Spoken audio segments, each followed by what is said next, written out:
Bonsoir à tous. 2015, le rendez-vous, je reçois aujourd'hui M. Bertin Kouadio-Konan, député PDCI et candidat à la prochaine présidentielle ivoirienne. Kakabe, bonsoir. Bonsoir. Bonsoir et merci de répondre à notre invitation. Samedi dernier, les partis de la coalition au pouvoir se sont retrouvés au stade Félix Houphouët-Boigny pour investir leur candidat, le candidat du RHDP à la prochaine présidentielle. J'ai nommé Alassane Ouattara. Il y avait du beau monde. Le président Henri Konan Bédié, si souvent froid dans ses réactions, s'est même laissé aller à esquisser quelques pas de danse, quelque chose qu'il ne fait pas très souvent. Et dans le décor de ce nouveau RHDP, Innocent Anaki Kobena du MFA ne figurait plus sur donc, la photo des 5 présidents des partis oufouettistes. Alors, j'ai fait un constat personnel, donc forcément subjectif. Je n'ai pas cru voir beaucoup de militants du PDCI. Ce n'est qu'un constat. Mais comment vous, membre du PDCI, candidat à la prochaine présidentielle, avez-vous vécu cela? Est-ce que vous avez suivi un tout petit peu cette investiture? Merci. Je l'ai suivi, comme tous les Ivoiriens d'ailleurs, avec beaucoup d'intérêt. Parce qu'on nous a annoncé un déferlement humain sur la commune du Plateau. Il y a eu du monde quand même. On nous a même parlé de 200 000 personnes dans un stade avec une capacité d'accueil de 35 000 places. J'étais curieux de savoir comment il serait possible donc de mettre 200 000 personnes dans un stade de 35 000 places.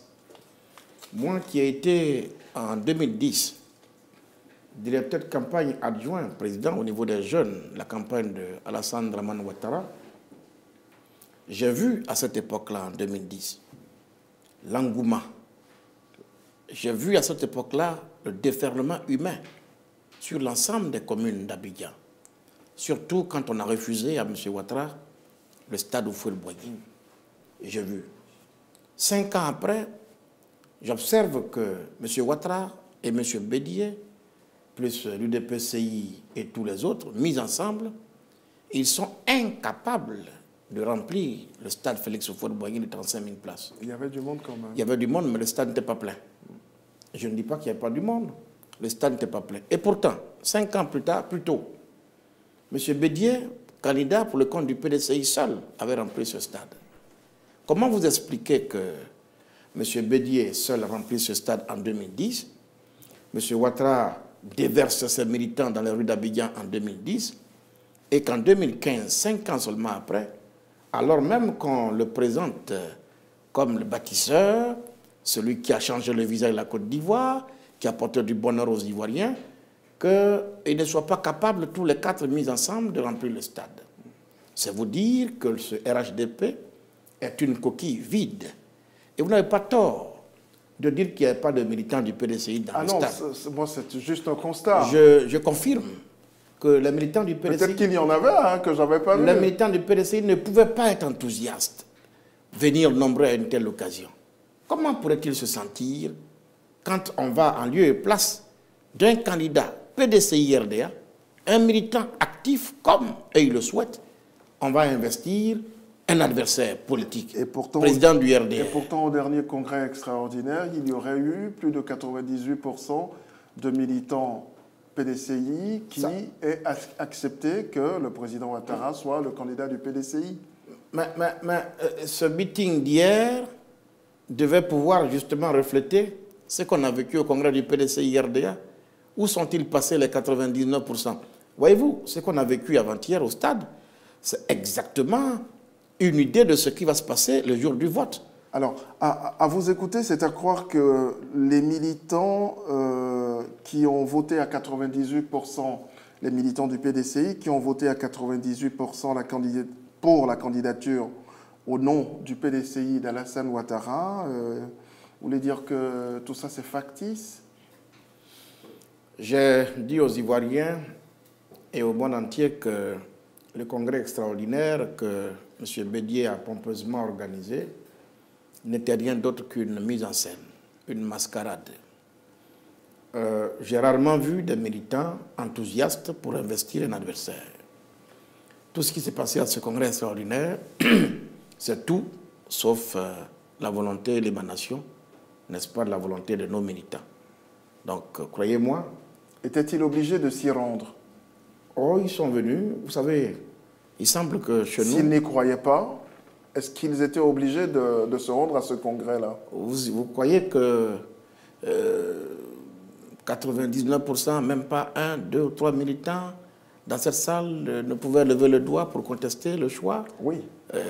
Tout avait été orchestré, mais ils ne sont pas violents parce que la seule chose qu'il y avait... Mais s'ils n'étaient pas d'accord, pourquoi est-ce qu'ils se sont rendus à ce congrès-là? Non, ils sont venus à un congrès extraordinaire, ils étaient curieux de venir voir M. Bédié jusqu'où il pouvait partir. Donc, devant les faits accomplis, il n'y avait qu'une seule alternative, la violence. Or, ce n'est pas le fort débilitant du PDCI. Ils peuvent vous respecter, faire ce que vous avez envie de faire pour la circonstance, mais ils savent très bien que le rendez-vous, ce n'est pas là. Le rendez-vous, c'est le jour du vote et c'est dans les urnes. Et vous voulez dire qu'ils feront exactement le contraire de ce qui a été dit, entendu jusque-là? Alors, je vais vous dire une chose. Il y a un peuple bien connu, une communauté bien connue ici, qui a l'habitude justement de recevoir en grande pompe les candidats qui viennent à lui. Et il y a un candidat, ou un ancien président en tout cas, qui me disait ceci. Dans votre communauté, quand on dit Ntili, ça veut dire quoi? Ça veut dire que j'ai compris. Mais comment vous expliquez que je vais en campagne auprès de vos parents, ils me reçoivent dans la plus grande ferveur, on me donne des moutons, on me reçoit très bien, on danse, tout le monde me répète Ntili, et puis le jour du vote, j'ai 0 voix, 0 voix, 0 voix, 0 voix dans tous les campements en question. Comment vous expliquez ça? Ben, allez-y demander à ce peuple et ils vous diront. Vous savez, il y a des Ivoiriens qui n'aiment pas la guerre. On dit chez nous que c'est non qui a voix palable, non. Mais avançons. Alors, je vais vous inviter à écouter un court extrait de ce qu'a dit le président Henri Konan Bédié, c'était samedi dernier, à propos du président Ouattara avant de l'investir.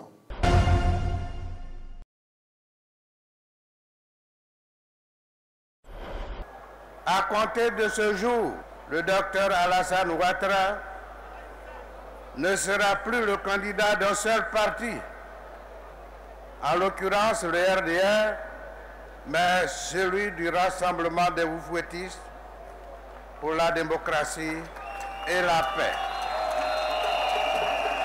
Vous assistez à un tournant important de la vie politique de notre pays. En effet, 5 formations politiques ont décidé d'unir leur destin et d'aller en rang serré à la conquête du pouvoir d'État. Elles le font parce qu'elles sont conscientes qu'il est désormais impossible de gérer individuellement ce pays devenu de plus en plus complexe. Nous sommes certains qu'en lui confiant ce deuxième mandat, il ne pourra que combler nos espérances. Mesdames et messieurs, chers militants du RHDP, c'est avec un immense plaisir que solennellement je vous présente l'homme multidimensionnel, le bâtisseur infatigable,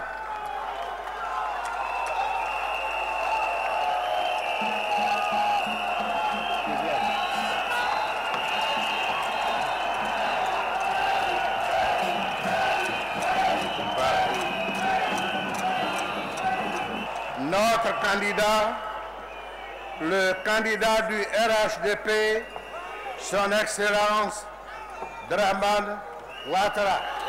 Le voici.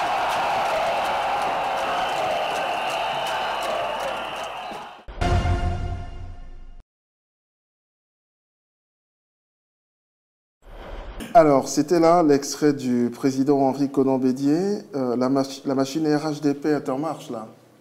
Oui, ben, j'observe que le président Bédié, que nous connaissons plus ou moins, a investi dans le stade Dramane Ouattara. Et pourtant, ce matin, À la une, c'est juste un lapsus. À la une des Patriotes, on dit que Bédié a investi M. Alassane. Il faut bien que nous sachions qui a été investi dans le stade. Ça a de l'importance aux yeux des Ivoiriens. Comment? Mais j'espère qu'on va s'accorder. Mais là, vous exagérez quand même. Écoutez, ce n'est qu'un petit lapsus dans un discours politique. Moi, je viens d'écouter M. Bédié. Comme ça peut vous arriver, comme ça peut arriver à bien d'autres personnalités politiques. M. Bédié, que je connais, ne parle pas comme ça. Il ne parle pas au hasard. Vous lui prêtez peut-être des intentions qu'il n'a pas. Non, on a toujours connu Bédié et défini comme celui qui parle peu et qui n'a toujours pas un mot de trop. Donc, il a investi M. Dramane Ouattara dans le stade. Qu'on ne vienne pas me dire après qu'il a investi M. Ouattara, mais dans tous les cas de figure, il faut qu'on nous dise en définitive qui a été investi dans le stade.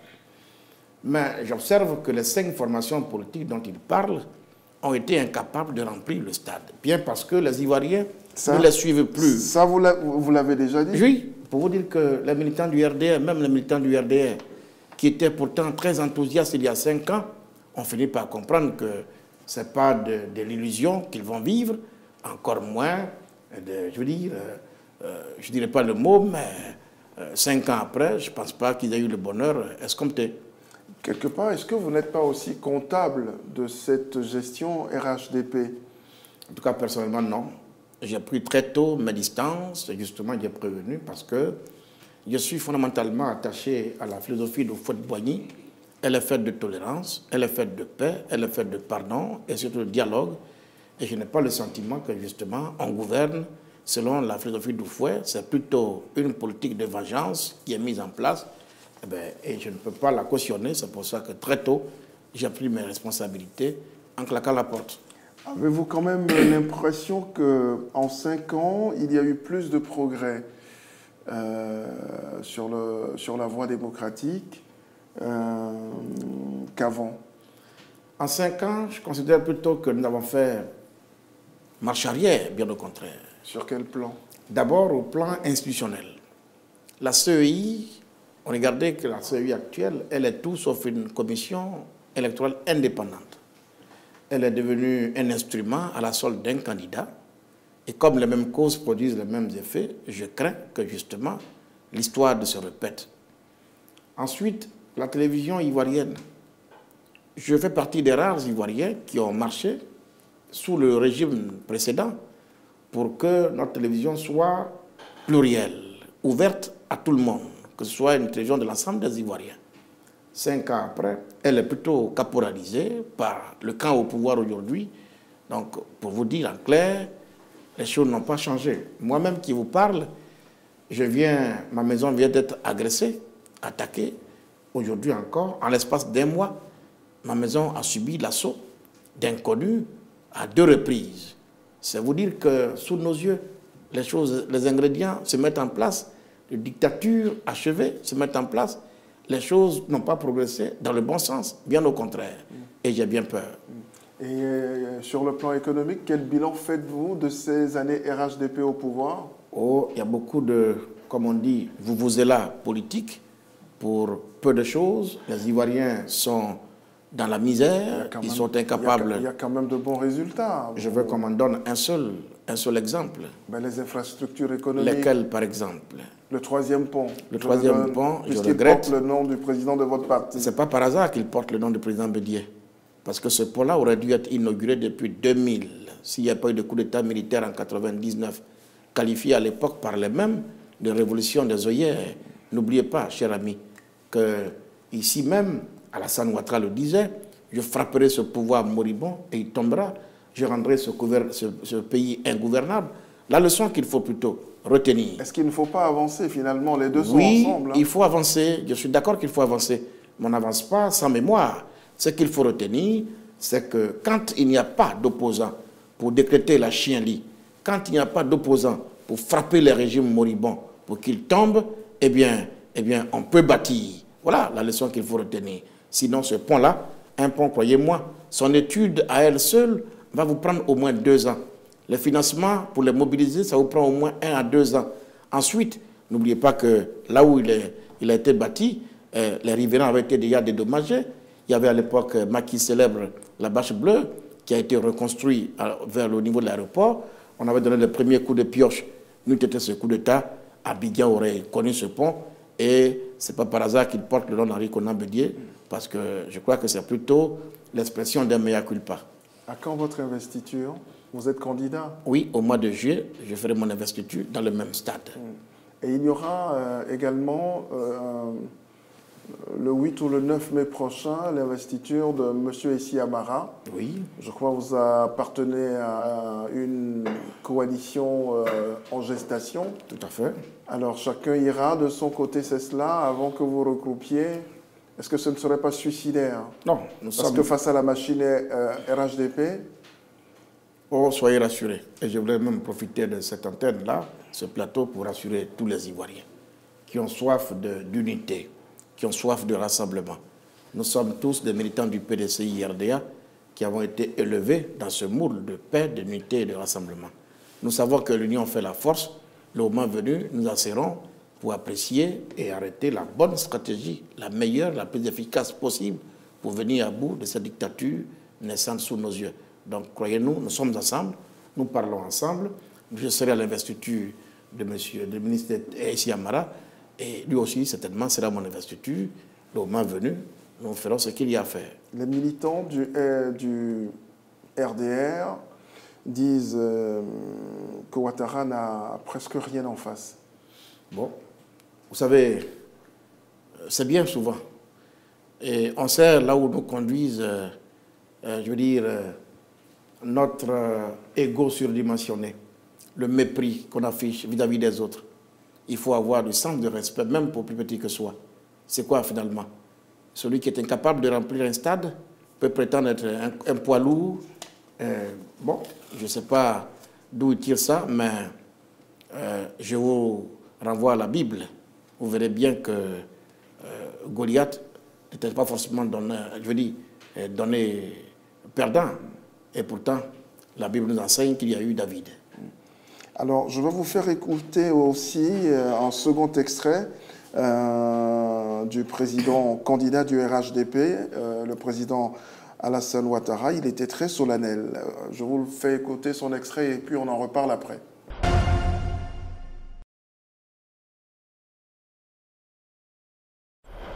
La tenue de cette convention aujourd'hui est un signe supplémentaire que les véritables filles et fils du président Houphouët-Boigny savent, quand il le faut, s'unir autour d'une cause commune et conserver ainsi l'unité de la grande famille que nous représentons.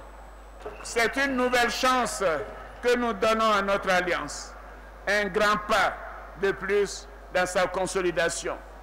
Mais nous ne devons pas nous arrêter là. Nous devons parachever l'œuvre des héritiers d'Houphouët-Boigny en parvenant à l'unification effective et définitive des partis membres du RHDP. Les résultats sont là. En 4 ans, nous avons remis la Côte d'Ivoire au travail. Depuis 4 ans, la Côte d'Ivoire avance. La Côte d'Ivoire gagne. Oui, la Côte d'Ivoire gagne. Merci, militantes, militants du RHDP. Ce bilan atteste que le RHDP est la solution pour une Côte d'Ivoire émergente. Chers frères, chères sœurs, chers compatriotes, nous avons beaucoup fait. Nous avons beaucoup fait. Comme j'ai dit, le bilan est là. Mais nous sommes encore conscients que les attentes restent nombreuses. De grands défis restent à relever, notamment au niveau social, vrai garant d'une paix durable et de notre cohésion nationale.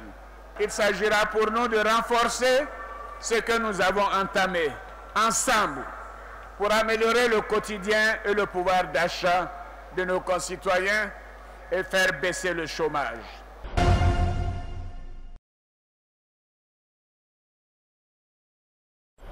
Voilà, vous venez d'écouter le président Ouattara. Il a dit 2 petites choses. Il a parlé des véritables fils du président Félix Houphouët-Boigny. Il a parlé également de l'unification des partis du RHDP.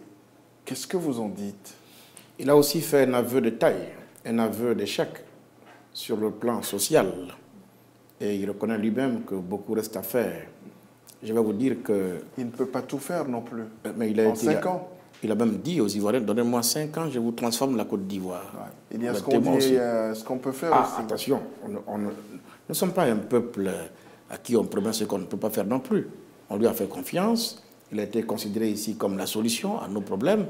Moi, je m'attendais à ce que Ouattara au pouvoir, l'école connaisse un bien meilleur sort. Aujourd'hui, l'école est paralysée, elle ne fonctionne plus.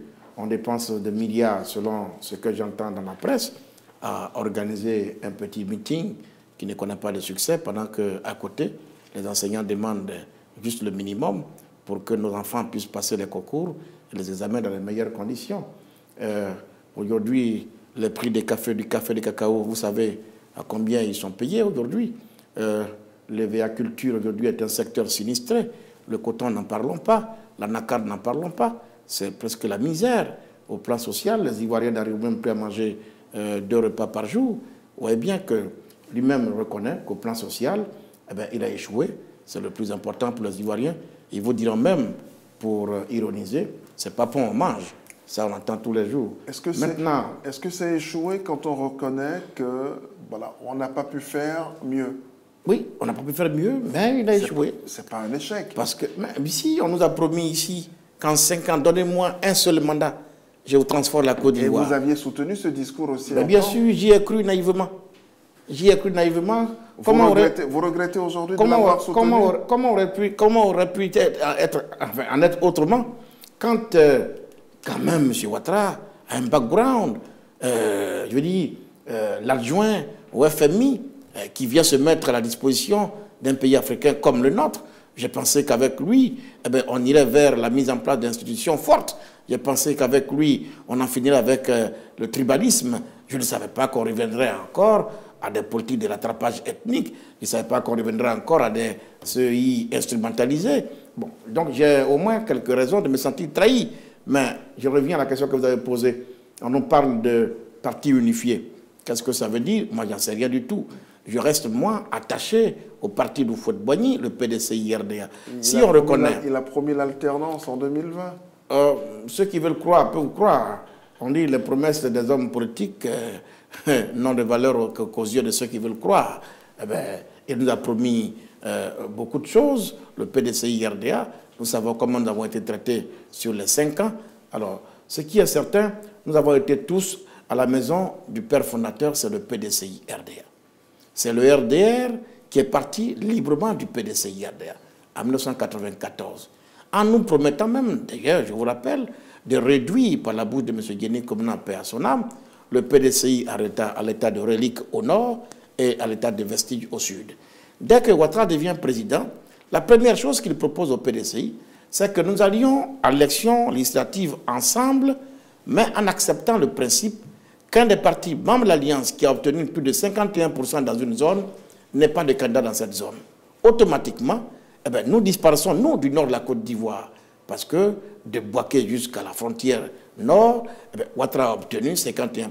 Ben, il fixe les règles parce que c'est lui qui est au pouvoir. Eh bien, c'est une règle qui vise à tuer visiblement le PDCI-RDA, je ne suis pas obligé d'y adhérer. Je dis non, il peut gouverner seul parce qu'il a gagné les élections, mais de grâce, tout peut se prendre, mais on ne peut quand même pas prendre le PDCI avec force. Voilà le sens de mon combat. Est-ce que vous regrettez aujourd'hui d'avoir soutenu Ouattara? Honnêtement, si soutenir Ouattara doit déboucher sur la mort du PDCI, le parti d'Houphouët, alors je le regrette. Et je le confesse. Comment expliquez-vous les crises successives qui frappent aujourd'hui? Bon, voilà, les partis qui ne s'alignent pas forcément systématiquement derrière l'appel de Daoukro. Est-ce que vous n'avez quand même pas une réelle inquiétude? Les partis politiques en démocratie devraient être des pôles de stabilité, mais apparemment... Vous faites bien de le dire. Vous faites bien de le dire, les partis qui refusent de s'aligner, justement. Vous comprenez très bien qu'il y a une volonté manifeste pour M. Ouattara, conscient qu'il ne peut pas gagner des élections. Vous voulez dire que c'est lui qui est derrière... Bien entendu, bien entendu, bien entendu. Ben, c'est tellement gros. Vous n'en avez aucune preuve non plus. Mais tous ceux qui créent les crises s'allient au RDR. Eh bien, au PDCI-RDA, ceux qui s'entêtent à ne pas respecter les résolutions du Congrès, eh bien, sont ceux qui désignent Ouattara comme leur candidat. Quelque part, à l'UDPCI. Quelque part, ça ligne qui veut. Hein. Oui, mais Saline qui veut, mais de grâce, de toute façon, tout ce bruit-là, pour vous dire quoi? En réalité, et le meeting l'a démontré, ce sont des leaders de partis qui ont en leur possession des logos, mais qui n'ont pas de militants. Tandis que d'à côté, vous avez des leaders de partis qui cherchent des logos, mais qui ont beaucoup de militants. Alors, parlons enfin de votre coalition à venir. Où en êtes-vous de votre charte et qui sont ceux qui la signeront le 13 mai prochain? Alors, nous avons commis un petit comité pour rédiger notre charte. La charte est disponible, elle est prête, elle nous a été restituée il y a 2 jours. Et comme, quand même, M. Bali n'est pas présent sur le territoire, ainsi que M. Siamara, nous avons décidé donc justement d'attendre leur retour. Et je vous dis ici en exclusivité que le 13 mai prochain, nous allons, dans un hôtel de la place, procéder à la signature de notre charte. Alors, vont signer cette charte, eh bien, les quatre candidats issus des rangs du PDCI-RDA, donc Essi Amara, Chalko Bani, moi-même et le professeur Kamlambrou Jérôme, ainsi que le professeur Madou Koulibaly, le FPI, tendance Abdelrahman Sangaré, et puis le Dr Aipo Martial et la société civile aussi. Vous avez beaucoup d'ONG qui vont s'associer et ensemble, nous allons donc signer la charte. Après la signature qui va se faire de façon publique, en face en présence de la presse, nous allons faire un meeting texte, je crois 1 semaine ou 2 semaines après, qui verra donc l'apparition en public de tous ces leaders que je viens de citer. Et après, nous allons faire des meetings éclatés sur l'ensemble du district d'Abidjan, parce qu'en filigrane, nous avons à l'idée d'associer le peuple au débat.